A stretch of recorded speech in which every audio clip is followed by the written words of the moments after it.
not be like every other foreigner that goes to Japan or New Japan, to be like just a guy. You know what I mean? Okay, for like AJ's. I was gonna say, Yeah. you beat me to it. Are you envious of the spot AJ has? He leaves. TNA TV comes in. They give him the belt. Right. Okay. I'm sort of glad you said that. You know, because it's tough for me to bring that up. It's gotta be tough. Yeah, it is. It's like Japan's a place where I've like given everything for, just to even get like invited to wrestle for New Japan. You know what I mean? And to see that, you know, a guy like AJ, who's awesome, and I'm never ever gonna say anything bad about AJ. Like, there's no way. To come in, just walk in and win the belt, it's like, oh shit. Maybe if I had tried harder in the American scene, that I just would have been called up to be like a huge deal right off the bat. But instead, the way I went about it was start off as a nobody and work my way up from there. Salute, wrestling friends. Welcome to the Good Bread Wrestling channel, also known as the Figure 4 TV. Now, today, I stumbled over an interview on the Shake Wrestling or Shaq Wrestling channel. Y'all go check it out. Kenny Omega, he speaks very highly of AJ Styles when asked about AJ retiring soon. So you guys check out the intro, and when we come back, we jump straight on into it.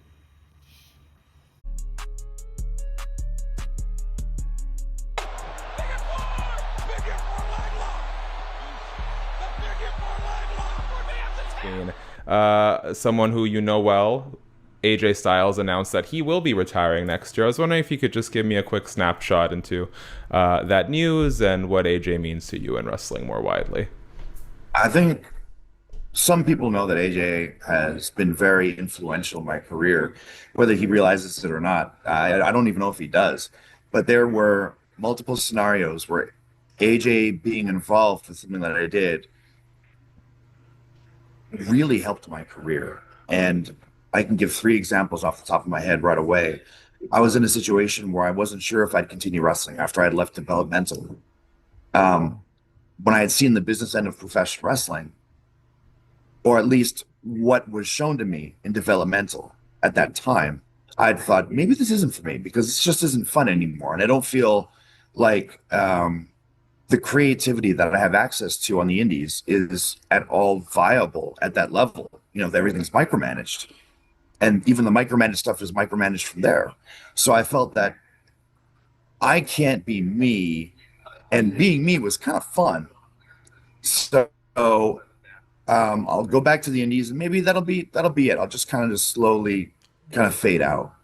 And I remember the promoter, the local promoter that I'd worked for at the time, Andrew Shellcross at PCW, he had said, "Hey, we've got this big show coming up, and you know, people still love you here locally, and we love for you to wrestle AJ Styles." And I thought to myself, you know, that's a great way to go out. You know, that's a good one. A nice, good last match would be that one, maybe. And I remember wrestling AJ, and I felt like, man, there was no interaction between us at any point ever before. But there were moments in that match where I really felt that the give and take just felt so symbiotic. Like the chemistry was naturally there. And I thought, wow, this is what it feels like to wrestle someone at this level. And I'm not embarrassing myself. Maybe I'm not exactly keeping up, but I'm not embarrassing myself. Maybe I need to push myself harder and I can reach this level. And then when I finally made my break in New Japan, you know, AJ was there as a heavyweight world champion, IWGP world champion, and I was the junior champion. And again, it was a situation where what AJ had and what he was able to harness was something that I wanted. And I wanted to see that path. I wanted to see how, you know, what is the making of a champion? How do you do it? And I remember AJ, I had his blessing to include me in a match that he had against Kota Ibushi. And from there, we were able to rekindle and reintroduce fans to the Golden Lover storyline from there. And if I didn't have AJ's blessing to do that, to add that emotional storyline beat, I don't think there would have ever been a reforming of Golden Lovers.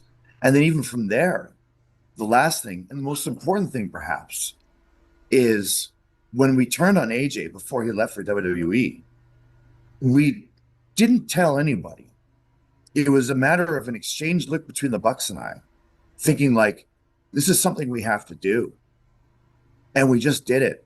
And again, like I said, the natural chemistry and AJ just having a keen sense on what's best for business, knew how to exactly to go along with it.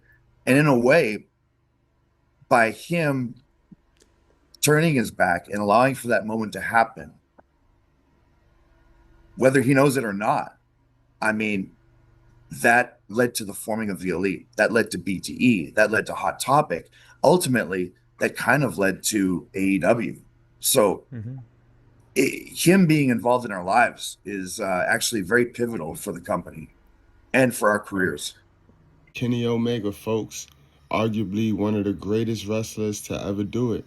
You know what I mean? A lot of the WWE haters, the people that can't stand WWE, they will overrate Kenny Omega. But Kenny Omega is very good. But you see how he gave AJ Styles the utmost respect. So if the person you love and you call the great talks about AJ in that regard, then that makes AJ greater. And I know exactly what he's talking about when he was talking about him kicking AJ out, because you got to remember, AJ kicked Finn out. If y'all go back into the history of the Bullet Club, Finn Balor started it, AJ kicked him out, Kenny kicked AJ out. And that's how that went. So it's great to hear AJ name mentioned by Kenny Omega, who's in a rival promotion. That's the respect. And guys, I always said I would love to see that be AJ last match. We know Kenny Omega's contract will be up in the middle or the ending 2026. I think his contract is up. I mean, he was one of those that got the 2019, got signed by the company, and all of the 2019 stars in AEW are gone. The only ones left really is Kenny Omega and the Young Bucks. Everybody else then turned over a new leaf. Jericho is out of there, but I would love to see Kenny Omega end his career over in WWE. Everybody gonna make it to WWE. WWE is like the landing spot right now. Kenny Omega cannot go down as one of the greats until he steps foot in WWE. Now, what I'm hoping is that he don't get the Sting treatment. We know how WWE is. You know what I'm talking about, guys? But Kenny Omega should be treated great. If we could get just one-off match maybe, if we can get him and AJ in there, that'd be great. But I'd love to see Kenny Omega end his career in WWE. A lot of people would say, but he's injured and he has the same thing that Brock Lesnar has. That's diverticulitis. So WWE definitely have the doctors. They definitely have the research and they know how to take care of that. So that should not be a problem. If anything, that'll be a selling point for WWE, because WWE definitely gonna know how to take care of you. And we wouldn't need Kenny Omega to have the 5-star. And we'll take some miles off Kenny Omega, because right now he's a 5-star machine, according to Dave Meltzer, and we know about Dave Meltzer. But WWE would definitely slow him down, preserve him, and they're gonna water him down. But that'll save Kenny.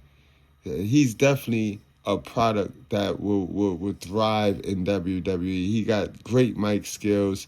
He got the history. He got seeds planted with all of our stars, including CM Punk, Cody Rhodes. Him and Roman that's box office. So let me know, guys, what y'all think, yo. How many of y'all would love to see Kenny Omega end his career in WWE? Let's go to the comment section and let's have this conversation. Also, guys, how do you guys feel what he said about AJ Styles. Like, share, subscribe if you're new over here. And also, guys, if you can, hit that hype button. We on our way. We need 5 more subs for 1,000. I'll see you guys later, and I appreciate you. This is a wreck. He's moving like an uncaged animal. No lie, he's wild in there.